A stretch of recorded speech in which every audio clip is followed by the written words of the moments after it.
আর একটু খাও, হা করো। না, আমি আর খাবো না। আর একটু খাও না, তাহলে তোমার পেট ভরে যাবে।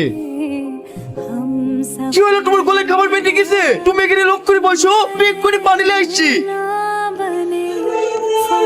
এই বাবু, স্কুল যাচ্ছি? হ্যাঁ, স্কুলে যাচ্ছি। আমার এই পুটলাতে মজা আছে, তুমি খাবা খাবা খাবা। আসো আসো আসো আসো। আমি যাবো না, যাবো না, ছেড়ে দাও মা। এই, তোমার ছেলে গেলে কোথায় যাচ্ছি? ছাড় বলছি, ছাড়। আমি ওকে ছাড়বো না, আমার মজা দেখাচ্ছি। এই তোমরা কে কোথায় আছো, তাড়াতাড়ি আসো গো। আমার ছেলেকে সেই ধরে নিয়ে যাইছে। ছেলে ধরে তো দাঁড়িয়ে কেনে মার। তোমরা কি মারছো কেন? ও কি অন্যায় করেছে? ওকে ছেড়ে দাও, ওকে ছেড়ে দাও। এই তোমরা থামো, এদিকে মারছো কেন? এর হলো ছেলে ধরা। আমার ছেলেকে কিডন্যাপ করার চেষ্টা করছিল। এদেরকে চিনো? এরা কারা? আপনি তো খুব ভালো করে চেনেন, তাহলে আপনি বলেন এরা কারা? এ হলো এসএস কোম্পানি মালিকের ছেলে শফিক শেখ।